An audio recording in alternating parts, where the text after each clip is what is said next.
Hello, how you doing? What I want to talk to you today is this.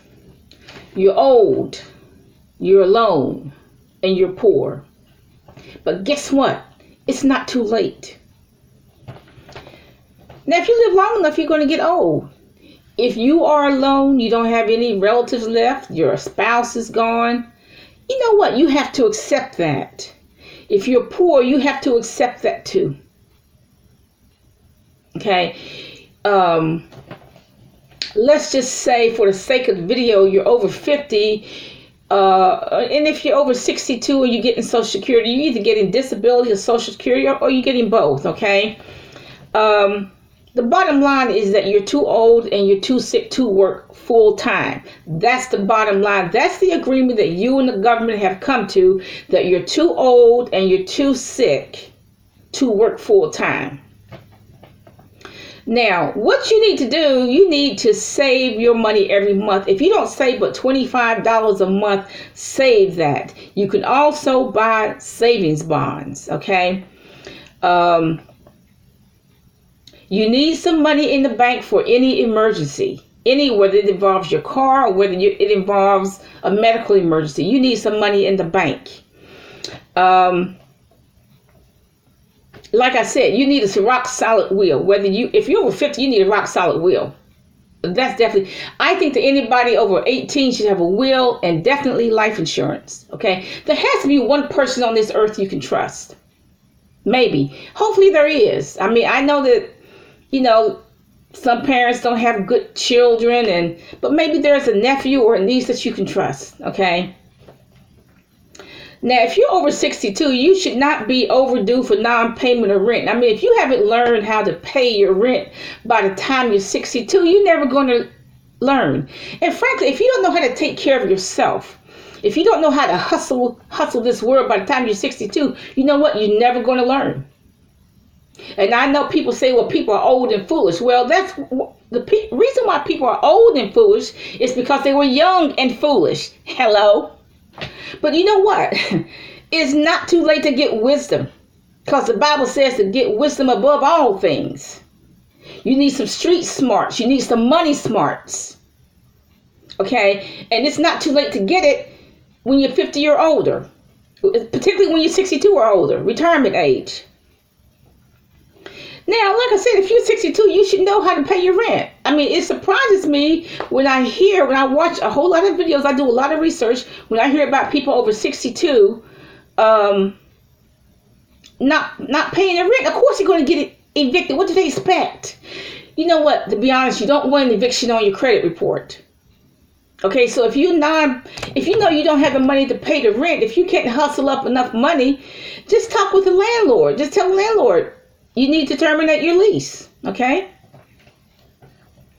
Now, a month before you do this, you need to prepare. The operative word there is prepare, prepare, prepare. A month before your scheduled eviction, you need to go to the library, go to every state that you know, and get a list of senior or disabled housing in just about every state. All the states that you're interested in. Okay, if you're not interested in going to St. Louis, Missouri, then there's no point in doing research there. I'm going to tell you right up, New York has none, California has none, Texas has none. Hawaii has none, Alaska has none. I'm going to tell you that straight up, don't even go to those states. They're too expensive. Washington, D.C. has none, nada, zero, zilch. Do not go to Washington, D.C. Do not go to Detroit. Do not go to Chicago. Do not go anywhere in New York. Do not go anywhere in Pennsylvania. No northeastern state, because I'm telling you, those states and those cities have nothing for you. Okay. Okay, do not go to a friend or a relative's house. Why? Because you are transferring your poverty from one state to the next. Let's just say you live in Florida and you're going to call a friend in Pennsylvania or Arkansas to say, I'm evicted, can I come and stay with you? What you're doing is transferring your poverty from Florida to that state, like Pennsylvania or Virginia or Arkansas. That is the wrong thing to do. To transfer your poverty, because you're saying, look, I'm old, I'm sick, I'm disabled, I want you to take care of me. That is too overwhelming. That's too overwhelming a task, and your friend or your relatives is not going, they don't want that either. Okay, so do not go to a friend or relative's house. The best place for you to go is your local library. Get a card, do some research on where senior and disabled housing is. Do not expect anybody to take care of your butt. Okay, don't expect that. Okay. Do not move. Now, what you should do, I admit, is move to a cheaper state. But like I said, you need to get on library and do some research. I do suggest you move to a cheaper state. If you're in Florida, for example, go do your research in North Carolina and South Carolina to see if they have any housing. Maybe you can make an application. Maybe you can have an application online, and be sure to have a working cell phone. Okay. The other reason why you should not go to a relative or friend's house is because they can kick you out when they get good and ready. They can kick you out in 30 days, 15 days, okay? But they don't want to deal with you. I don't care what they say over the phone. You can come to my house. You can live in my house. They don't want to deal with you, okay? So don't do that. The operative word is prepare, prepare, prepare. You must prepare yourself at all times. You must have a rock solid will. You need to have some savings in there for an emergency. You need money for medical emergencies. If you have a car, you need money for a car repair. You need a rock solid will. You need all this identification, so if something happens to you, the police will know how to connect the dots. Okay, you know what? There has to be one person in the family you can trust. I know you may say, you don't trust your son or daughter because you don't like them. Okay, but maybe there's a nephew or a niece you can trust, or even a friend of a friend, a young friend of a friend you can trust who won't kill you just for good measure. Okay. Okay, if you have a check, you need to stretch that check. Okay. Now, once you get over 50, my opinion is that you should stop buying stuff. I mean, that's the end of stuff. I mean, you should have bought all the crock pots you're going to buy, all the blenders you're going to buy, all the furniture you're going to buy, all the clothes, just about all the clothes you're going to buy. That's what my opinion is. But when you're over 50, if you're getting the check, if you're over 50 or over 62, you got to stretch that money. Go buy you 2 rotisserie chickens and make, 2 weeks worth of soup. You can do that, add some vegetables, and you got 2 weeks worth of soup makings. Okay. Have soup for 5 days. You got to stretch that money. You got to save it. Do not get into this dependency mode where you are dependent on relatives or friends. Okay. Now, it is not too late for you to buy land or houses. It is not too late for you to repair a house. I mean, I'm still doing that kind of work. I may get a stiff shoulder. I mean, I had a stiff shoulder for like the last 2 weeks because I was doing quote unquote man's work. Okay, at my age, I was clearing a lot, and that's quote unquote man's work, but I was doing it myself, and I have a stiff shoulder and muscle pain to show for all that work. But look, it's not too late for you to buy land and or a house. I'm still seeing houses that need repair for $13,000 that you can convert to a living space. I've seen an old church for $13,000 that you can convert to a living space. It's not too late for you to do that. Banks cannot discriminate against you based on age. Okay, so I still urge you to buy a cheap or nice house under $45,000, and they are out there. They are still out there as of September the 14th, 2019. There's plenty of them out there, but you got to do some research. Go to that library and say, houses under $45,000 in such and such a county. If you keep doing research, if you find a house that you like, go call the real estate agent and say, I'd like to buy that house. I'm going to put a deposit down right now, okay? Now, that's how you do it. That's how you do it. You call the real estate agent and say, I want to put a deposit on that house right now so you can hold it. Okay? I'll be there in 5 days, okay? Take a bus or a plane there to that area, okay?